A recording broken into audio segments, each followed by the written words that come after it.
I'm going to answer a question a lot of people in security are asking quietly, but almost nobody says out loud. Is the CISO role actually worth it anymore? I think the honest answer is it depends on which version of the role you're talking about.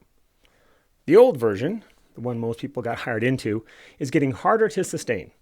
The new version, the one that is emerging, is more consequential, more interesting, and more durable than anything the old job ever offered. The problem is, you have to do both at the same time, and nobody tells you that when you take the job. Let me describe the experience first, because if you're in this role, you recognize it immediately. You are accountable for outcomes you do not fully control. Security decisions get made every day in your organization by people who do not report to you, with tools you did not approve, about risks you were never told existed.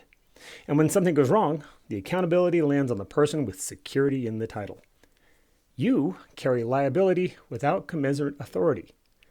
Most CISOs do not have direct control over the technology decisions that create their biggest risk exposures.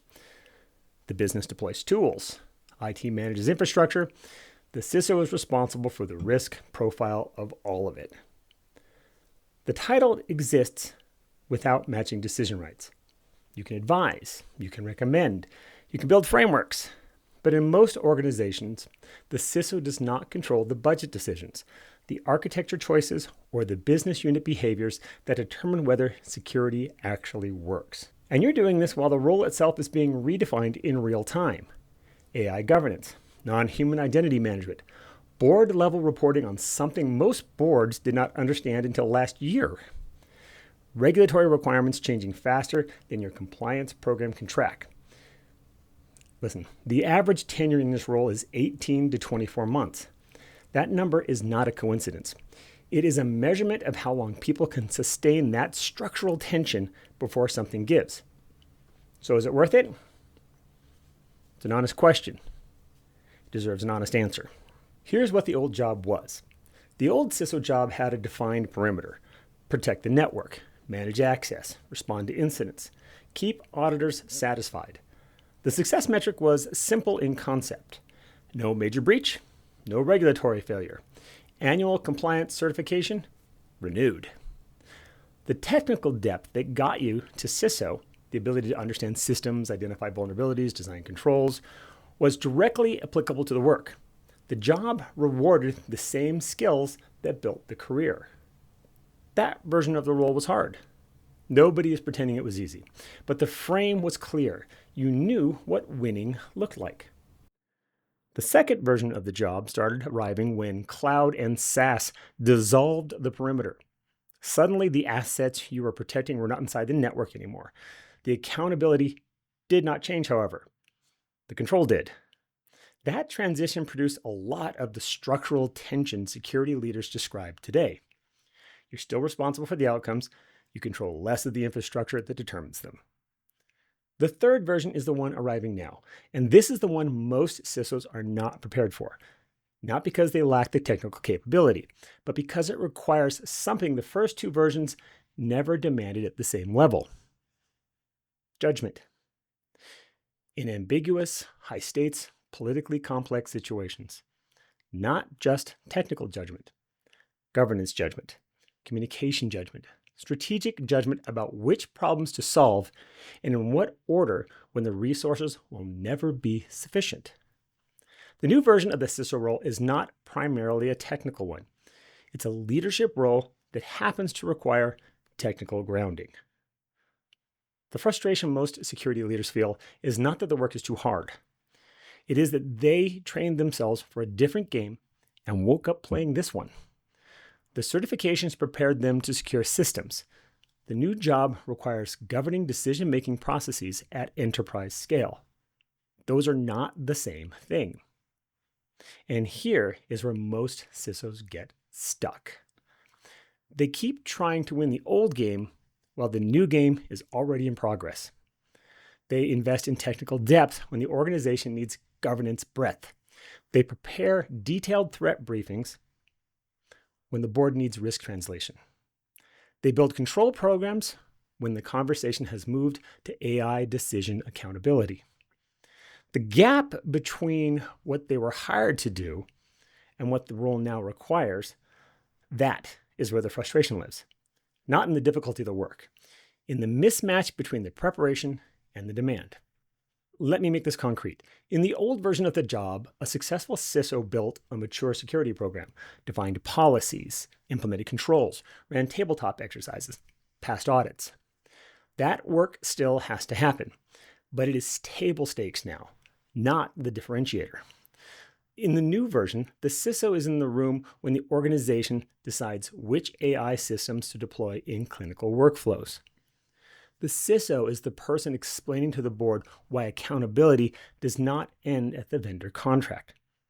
The CISO is building governance structures for non-human identities that the legacy identity program was never designed to handle. That is a fundamentally different job description. Same title, different game. The organizations that have figured this out are not struggling to keep CISOs. They're competing to hire people who can operate at that level because there's not many of them yet. The organizations that have not figured it out, that still treat the CISO as a technical function with a compliance responsibility, are the ones producing the 18-month tenure numbers, not because the CISO failed, because the organization handed someone a governance mandate without the authority to execute it. So here is the honest case for why the role is worth it. Not the motivational version, the strategic one. The CISO role, in its new form, sits at the intersection of every consequential decision in a modern organization. AI systems making clinical decisions, customer data flowing through automated workflows, NHIs with privileged access to core infrastructure, board-level accountability for technology risk that most board members are only beginning to understand. The person who can navigate that intersection, who can translate technical risk into business consequence, build governance structures that actually hold, and represent the security function at the executive and board level with authority, that person is not going to run out of demand. The organizations that are winning right now are the ones that figured out the CISO is not a technical role anymore. It's a strategic risk function. And the individuals who made that transition, who built the governance capability, the board communication skills, the AI literacy, they're not cycling through 18-month tenures. They're in high demand and on short lists. The old version of the role may be getting harder to sustain. The new version is more interesting than anything the old job ever offered. But you have to build it deliberately. The market is not going to wait for you to finish adapting before it starts selecting. So, here is what sustainable looks like in the new version. You stop measuring your value by whether the breach happened. You start measuring it by whether the organization can answer the governance questions that matter. Who authorized this AI system? Who answers when it fails? What data is it permitted to touch? What is the accountability structure when the model drifts? Those questions have a home. And the person who builds that home, who creates the governance architecture that makes those questions answerable, that person is doing the most important security work happening in any organization right now. The role is not broken. The expectations nobody prepared you for are. And the gap between those expectations and what the role actually requires is closable. Not easy, not quick, but closable. For the people who are willing to be honest about which game they're actually playing. I said at the start that the answer depends on which version of the role you are talking about. The version that is getting harder is the one where you accepted accountability for outcomes you cannot control in an organization that does not give you the authority to change the conditions that produce them. That version is not worth your career, your health, or honestly, your next 10 years. If that is the version you're in, you have a decision to make. The version that is worth it is the one where you use the mandate to build something that actually works, where the governance structures you create become the reason the organization can have honest conversations about AI risk, where your presence in the room changes the quality of the decisions being made. That version exists. People are living it right now. It requires building the capability that the new job demands instead of trying to optimize for the old one. Here's the question I want you to sit with. Not whether the role is worth it. That's actually the wrong question. The question is, which version are you building towards?